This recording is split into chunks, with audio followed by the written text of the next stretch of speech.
Hey beautiful people, welcome back to my channel. Today I'm going to be sharing with you details as to how I was able to get pregnant.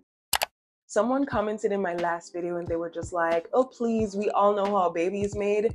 And that's not what I mean. I don't mean the biological way that I made the baby. Like, that's not what I mean.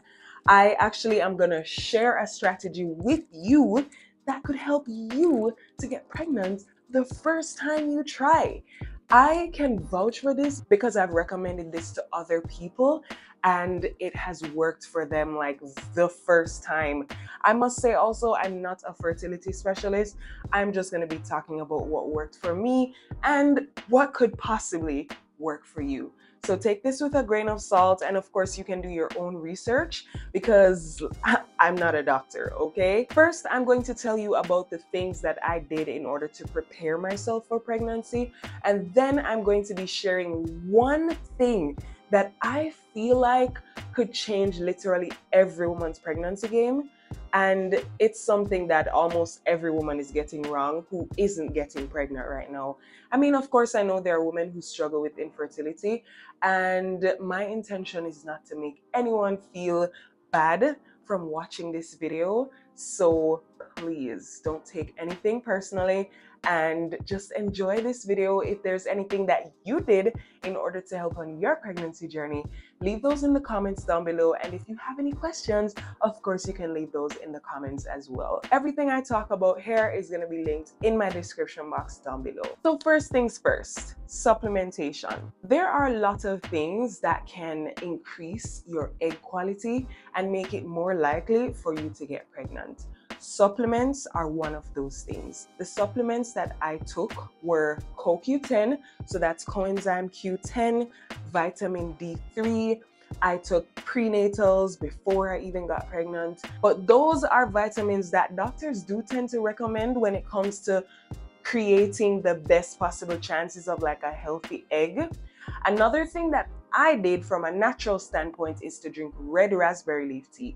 And I did that twice every day for an entire month. I got the loose leaf red raspberry herb and I made a tea with that, which I drank in the morning and in the night, because red raspberry leaf tea does increase your fertility and it also aids in pregnancy. Something that's extremely important is to take prenatals before you actually start even thinking about getting pregnant, because you're pretty much just preparing your body, you get me? And if you can also take like a folic acid supplement, then that would be great, even though most prenatals tend to have folic acid already.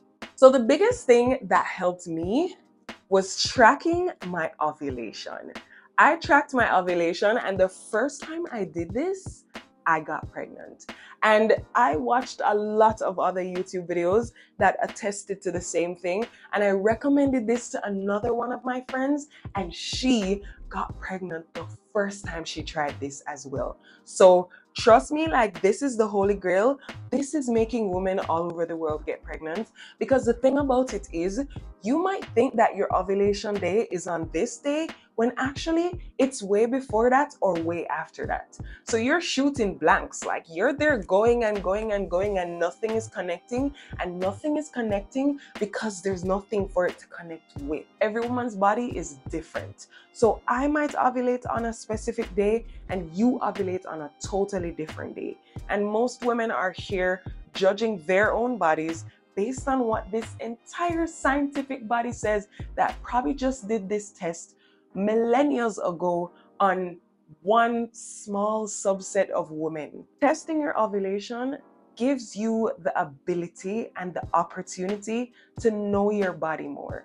So even if you're not trying to get pregnant, if you're trying to avoid pregnancy, this is something that can also come in handy for you. In order to track your ovulation, you want to get yourself an ovulation kit. The one that I used is called Easy at Home, and it comes with an app called Premom. So I'm going to link that in the description box down below, of course, and you can check that out. But this kit comes with a number of ovulation strips and pregnancy test strips. So you don't even have to buy pregnancy tests otherwise. They're actually very accurate. As soon as your period ends, you're gonna start peeing in that cup every day and testing your ovulation with those strips. And what's going to happen is that you're going to get 2 lines on it every single time.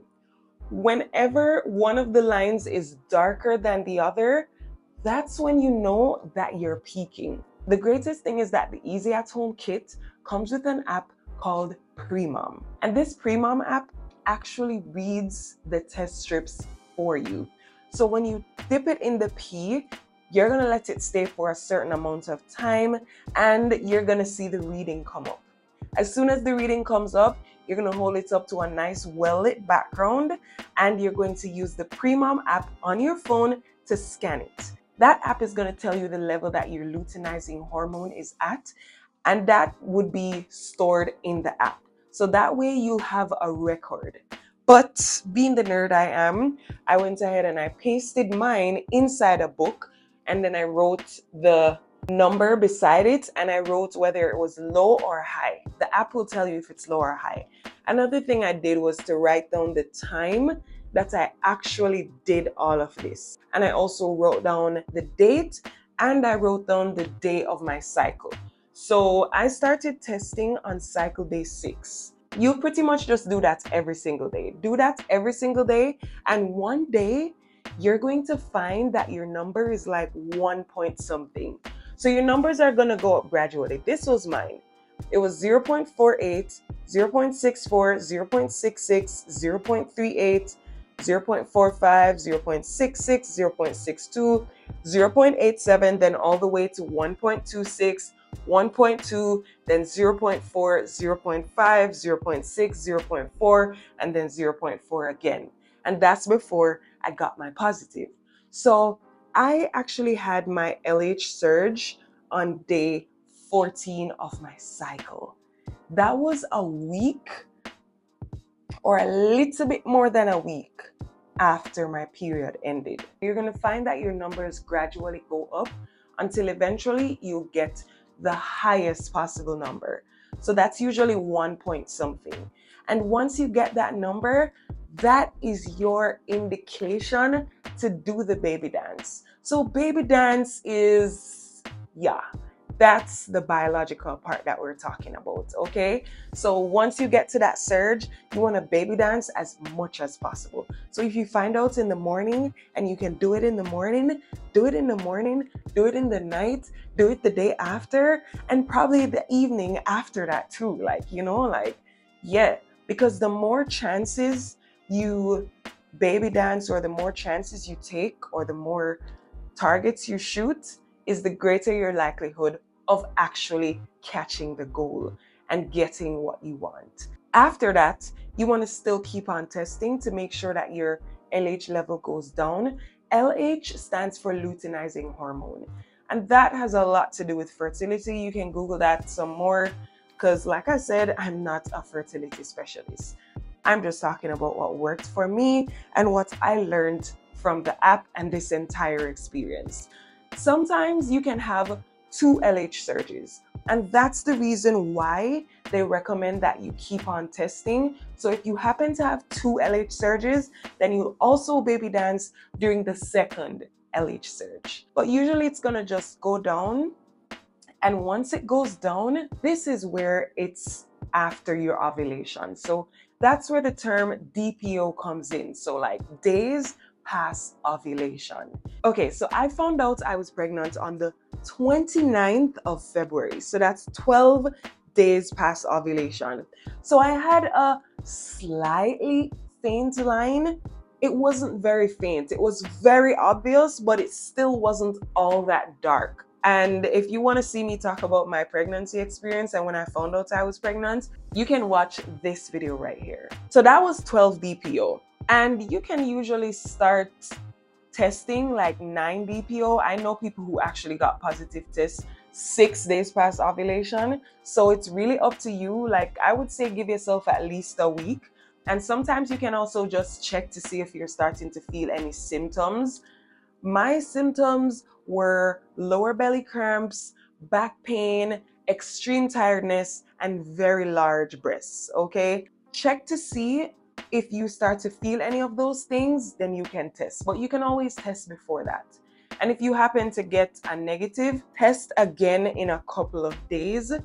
If you keep on testing and you find that it's still negative, then maybe you're just not pregnant and you can try again next month.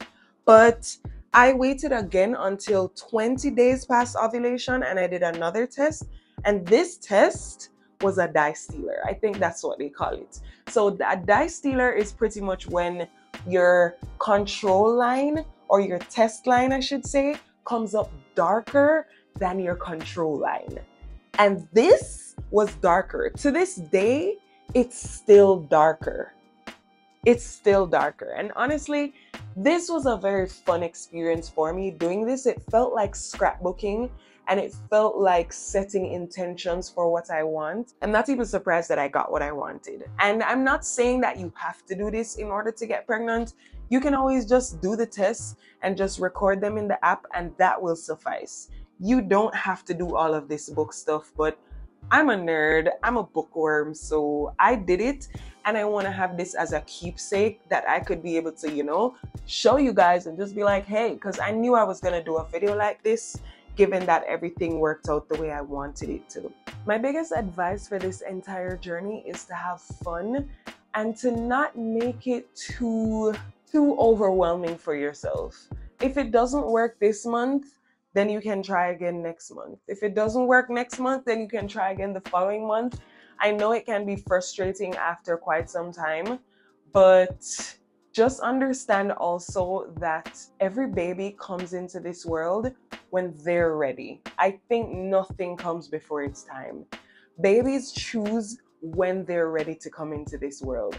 They choose the month they want to be born. They choose the zodiac sign they want to have. They choose the parents they want to have. And sometimes we might make it harder on ourselves than we need to, simply because we're trying to force an outcome. Don't make somebody else getting pregnant deter you. Tell yourself instead, you know what? I'm next. And even if I'm not next, I'll be in line. Like, I'm in line soon and very soon.